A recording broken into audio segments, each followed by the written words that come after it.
People across the planet are marking Ramadan, a month of prayer, fasting and reflection. It's a month where Muslims have a reset. It's a reset for their whole lives. But while the focus is spiritual, researchers say something else happens too. Food waste often rises. Coming up, we look into what happens when large amounts of uneaten food are buried. Methane is released when we put organic waste into landfills. And across the globe, some communities are responding and turning to the ecological teachings of the Quran to rethink consumption. It's a very important aspect of the work that we are doing. And sometimes climate action isn't complicated. It's simply knowing how much is enough. We know in our household that he eats 2 chapatis, so I would never make you 3 chapatis. Just 2 degrees is on. Now. Birbirini sevmek, huzur içerisinde yaşamak, mazlumu kollamak, ihtiyaçları kollamak çok da zor değil.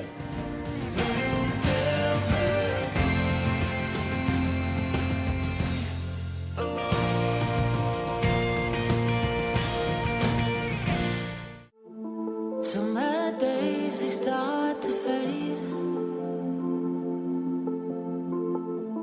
till last fall is dark as game. The city slows. Friends, colleagues, neighbors and families sit quietly around tables set with dates, soup, bread and water.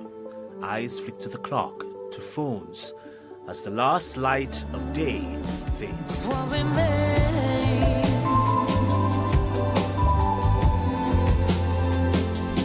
of the day? Some close their eyes in prayer, some quietly give thanks. Then, the call.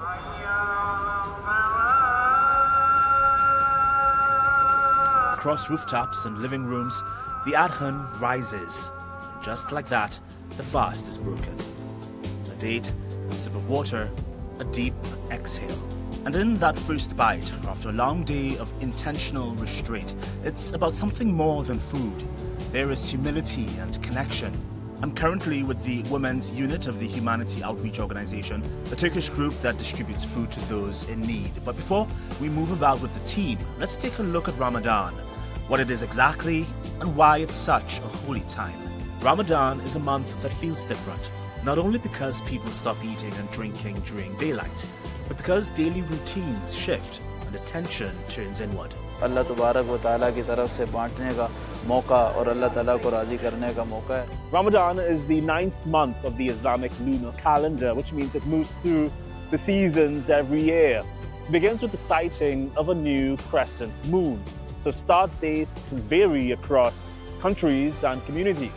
طبعا من دائرة الأهلة في المحكمة العليا هنا في الرياض طبعا تمت رؤية هلال شهر رمضان عبر مرصد. From dawn to sunset, Muslims fast, abstaining from food, drink and smoking, while also trying to avoid anger, gossip and harmful behavior. The goal isn't deprivation or punishment, it's self-control and spiritual awareness. During the month, people pray and recite the Quran more and do more charitable work. Many describe Ramadan as a reset, a chance to build discipline and empathy for those who live with hunger every day. Researchers say Ramadan often deepens gratitude, strengthens community bonds, and creates a shared sense of purpose. Kita alhamdulillah, kita selama kami bisa memberi manfaat pada masyarakat. Ramadan is believed to be the month when the first verses of the Quran were revealed to the Prophet Muhammad. Among its final nights is Laylat al-Qadr, considered the holiest of all. Today, Ramadan is observed across the globe, from Turkey to Indonesia, Senegal to the United States. Surveys suggest fasting is practiced by the overwhelming majority of Muslims in many countries. Each evening at sunset comes iftar, the breaking of the fast. For many, the deeper meaning of Ramadan isn't just the meal, but what the moment represents: patience, humility, and the act of sharing. For 1 month, the sense that the soul leads the body and the community gathers as one. From my observation, Ramadan starts off a bit rocky for many Muslims, particularly for the coffee drinkers and smokers, but then a high degree of calm and humility quickly follows. Can you describe exactly what a devout Muslim really experiences during this time? Yeah, of course. I think when people hear Ramadan, they usually think about one thing, maybe Muslims not eating or drinking all day. But as we know, Ramadan is much more than that. It's much more than just eating and drinking. It's a month where Muslims have a reset. It's a reset for their whole lives. It's a time to slow down. It's a time to reflect and just ask themselves, am I living the right way? Am I being grateful? Am I responsible? Asking questions like this, it's about changing yourself, not just from the outside, but from the inside as well. This is an environmental program, so I've got to ask, does the Quran say anything about how people should regard nature and the environment? God says in the Quran that in the creation of the heavens and the earth, and the changing of the night and the day, there are signs for people who think. Now, the word used for signs is actually the same word that is used for the verses of the Quran. It's called ayah or ayat, meaning signs. So nature itself, environment in itself, is actually a sign. Why? Because it points to something bigger. As Muslims, we are ordered to reflect in the Quran. We are ordered to reflect and to think about all the creation that God has provided. You know, the Quran also gives warning that corruption has appeared on land and sea because of what people's hands have done. So this sounds very relevant today because Islam talks about balance. Islam talks about moderation. When humans become greedy or wasteful, we disturb that balance. And Ramadan, this month, it teaches the opposite of greed. When we fast, we realize how little we actually need. We learn self-control. We learn not to overconsume. That applies to food, it applies to water, it applies to energy, it applies to everything. So caring for the environment is not just a modern idea added onto Islam. It is actually part of Islam itself. It's part of the faith itself. And Ramadan reminds Muslims to live simply, to waste less and be grateful. So nature in Islam is not random. It is described as a sign of God.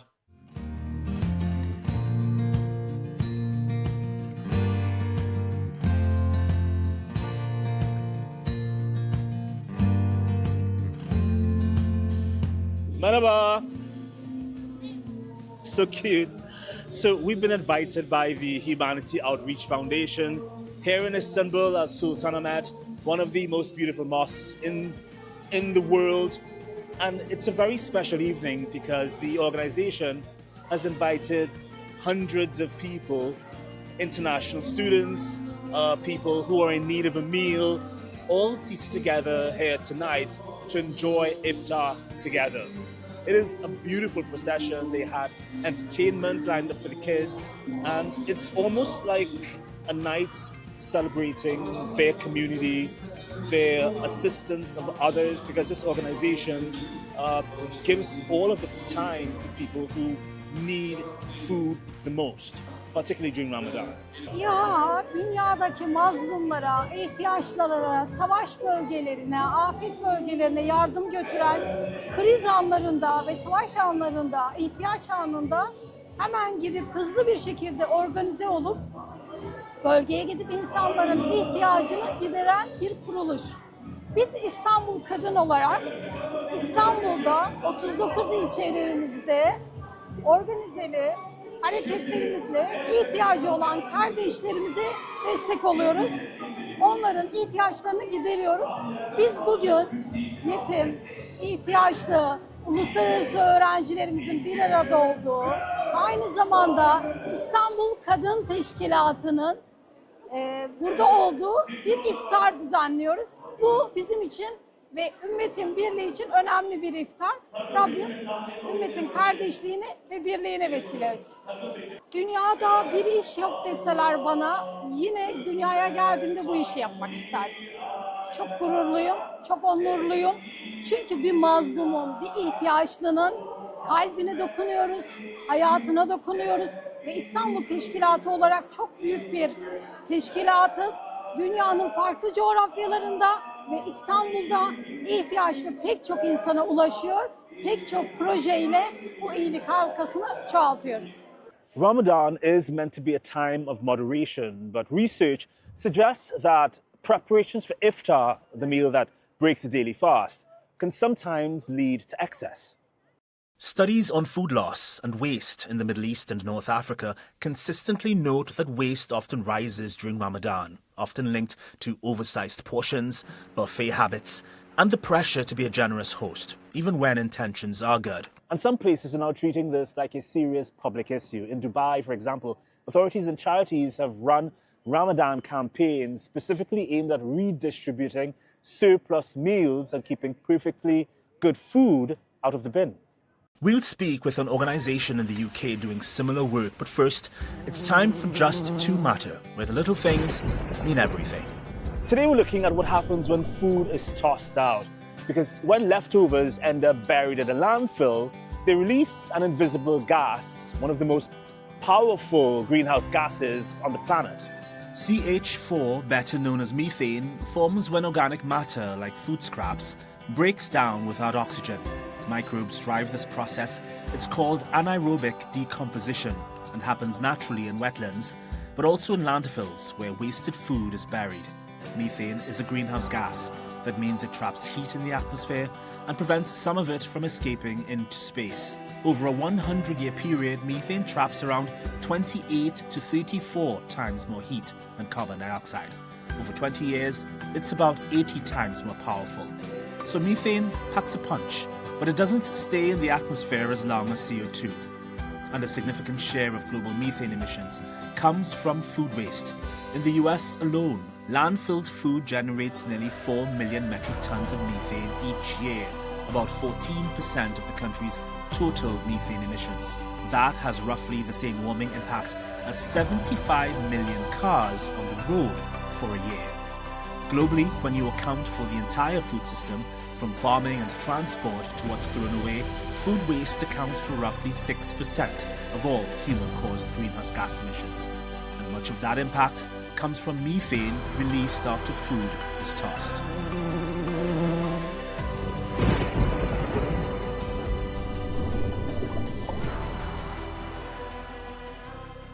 Now back to the organizations addressing food waste and other environmental issues, particularly during Ramadan. There is a community-led environmental initiative called Suthra Punjab that's linking Pakistan and the United Kingdom to turn what's a peak waste month into a climate action campaign. Members say they organize street cleanups, educate residents on recycling and responsible disposal, and work with mosques and families to reduce litter and food waste during Ramadan. I called up the organizers to find out more. Ramadan is meant to be a time of restraint. Why do you think we see waste spike during this period? Actually, the Ramzan is basically a month which teaches us the patience, the self-control, and moderation among the communities. But the cultural habits, they prevail more. It's a sacred month. People are waiting for this month. It is following after. It will be followed by the Eid afterwards. So in this month, mostly the most important spike is due to the social gatherings. The people love to embrace each other. They love to call each other to their parties, iftar dinners. And meanwhile, the commercialization of restaurants, there are a lot of Ramzan deals in the Ramzan month. People are availing that deal. In order to get to the hotels and the restaurants for the Ramzan iftar buffet, we have to book it prior 5 to 10 days because there is no seat available there. There is no space there. So people are very much excited in these things. Then another thing is this, that naturally, religious people who are doing it in the good faith, they are arranging big iftar dinners, big suhoor facilities for the marginalized communities, and inviting about 1,000 to 2,000 people over there and arranging these feasts for them. So all these things bring a huge amount of gain of waste, but this is not that much bigger impact of the waste, but naturally there is a spike. Would you say Suthra Punjab's work has influenced behavior during Ramadan? Okay, I think it's a very important aspect of the work that we are doing as well. And even if we look at the example of any country around the world, who have achieved these cleanliness standards, a major contributing factor has been how responsive and how participatory the population is. And we have noticed that in the last 1 year, since we have started the Suthra Punjab cleaning activities, we have seen a positive turn towards cleanliness, towards hygiene of the overall population as well. Many times we see that now people are throwing garbage in the bins. They are waiting for the waste company to come into their doorsteps and hand over the waste instead of throwing this outside the plot as well. And because once this facility, and as the facility is now being provided to the people are responding positively to it. And more importantly, in the month of Ramadan, I think because overall it's a spiritual month, it's a holy month, and people are fasting all day. They are everyone is offering prayers. So generally, the trend towards cleanliness, hygiene is much higher as well, and we have seen that. So I think the behavior has definitely been observed positively in this month as well. We often see traditional environmental campaigns struggle to get the message out about the harms of waste and pollution. Does faith-based messaging fare any better? And initially, it was the fact that basically the religious messages, they make a bigger impact. There is no doubt in it. But when these religious messages, they are accompanied with the environmental facts and figures, impacts, the environmental impact we are bringing with the Suthra Punjab activities, that the result, the outcome, that is. Definitely, it is enriched and it's increased overall. Substantially, it is increased. So, religious scholars, when they talk into the mosque, into the schools, into the universities about the need of the cleanliness and everything, and that is accompanied by the campaigns of government-led campaigns, the community-led campaigns of the environment, and when people actually see the difference, what is happening, so the behavior change then happens. There's a behavior change theory. Behavior change unless we make people see the heaven.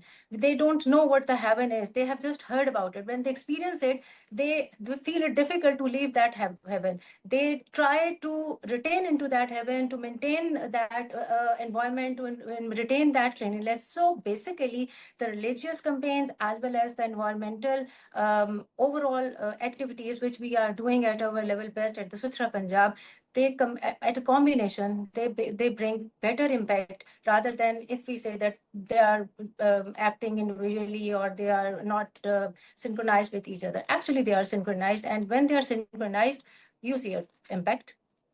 Well, Suthra Punjab clearly is leading the way, and it's quite a breath of fresh air that something positive is coming out of Pakistan. A lot of stuff that comes out of Pakistan is quite very negative. So all credit to Suthra Punjab for doing the amazing work they're doing. But obviously, what's more important than that, Islam teaches us that cleanliness and environmental issues. So it's very important that we as Muslims take responsibility. And unfortunately, like you says, we're in Birmingham, United Kingdom, which people would deem to be a developed country. But I think the brains are still in development because, unfortunately, the ends where we are currently, there's a bin strike, and the area that we live in is quite disgusting, to tell the truth. So, the whole concept of recycling, it isn't really happening. When it was happening, people weren't recycling. Now we haven't had recycling for over a year and a half now. So everything's being disposed in. Everything's been disposed collectively and nothing's been recycled. So it's quite scary. Based on local reporting, the UK generates around 9.5 to 10 million tons of food waste each year. Households contribute as much as 70% of that, from my understanding. As far as I understand, there are no mandatory food waste targets, but a voluntary initiative called the Cotal Commitment 2030 for One is about halving food waste by then. How would you describe the culture of food and how people there consume and disregard? I feel that we consume with our eyes, not with our bellies. That's the sad reality, and especially at the time of Ramadan, that your bellies actually shrinks, and we feel that, oh, we can eat a whole camel now. And then by the time you've got it, you even just started at one piece of the camel, and the rest of the camel just sits lying there. It's like I say, it's everything. I live my life according to. We know in our household that he eats 2 chapatis, so I would never make you 3 chapatis. I was always told that always put a little on your plate because you can always add to it.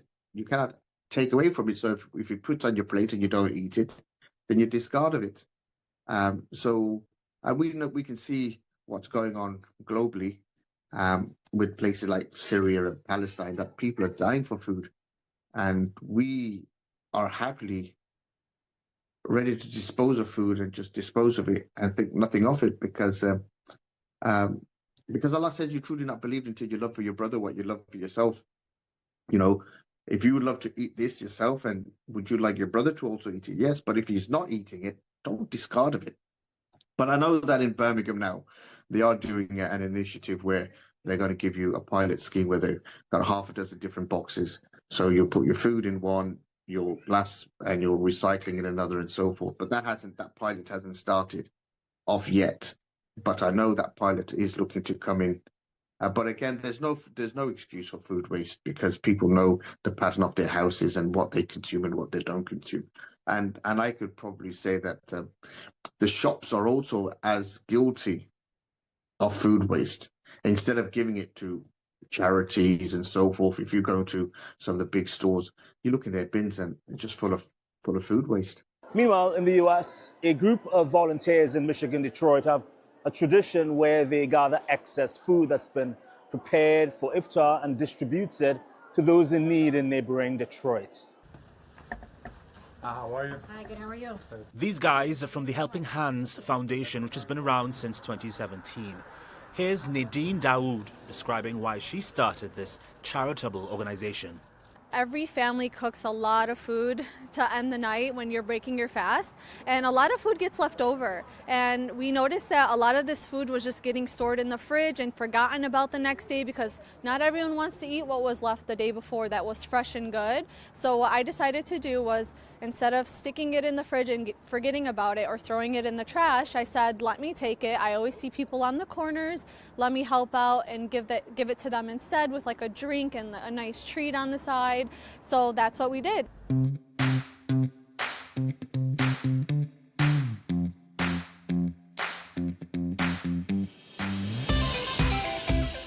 And here's a story that takes food waste a step further. After breaking their fast outside a mosque in Malaysia, families gather around trays of rice, grilled meats and colourful desserts. But instead of leftovers going straight into a bin, the government of Pahang State is trying to change what happens after iftar. Malaysia generates more than 13,000 tons of food waste every single day, with much of it ending up in landfills, where it releases methane as it decomposes. During the holy month, officials say the numbers climb even higher.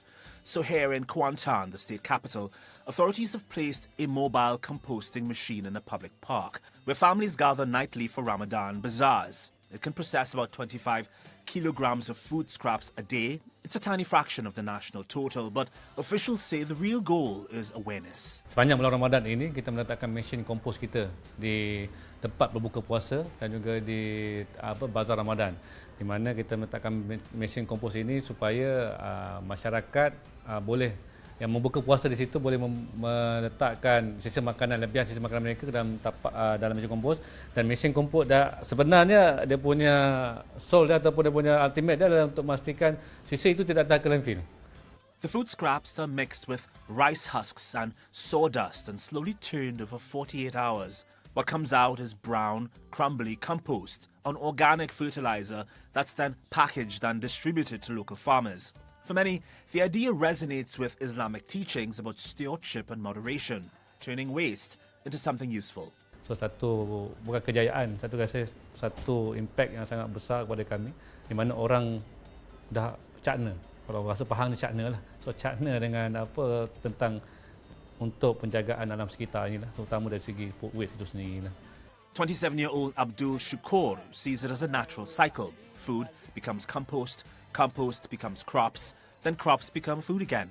And for farmers like Zulina Mohammed Nordin, the impact is practical. On her small plot near Kuantan, she sprays organic liquid fertilizer derived from recycled food waste onto her vegetables, bananas and pineapples. She receives about 30 kilograms a month and more during Ramadan. She says she stopped relying on expensive chemicals altogether. Her leafy greens, she says, are bigger and greener. The project may be small, just one machine processing dozens of kilos a day, but it reflects a larger question facing many Muslim-majority countries during Ramadan. Can a month centered on restraint also become a month of environmental reset? In Kuantan, at least, some communities are trying to make sure that what's left on the plate does not become pollution, but part of a cycle that feeds the next harvest. And that's the show. So we spoke with people with interesting perspectives about what Ramadan means to them. We've also spoken with those who make it their business to ensure that nothing goes to waste, so that those in need get what they do not have.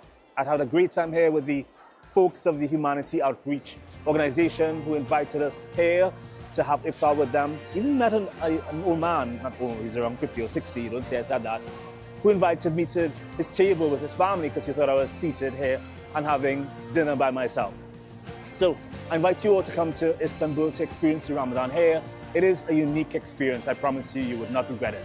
Until next time, bye.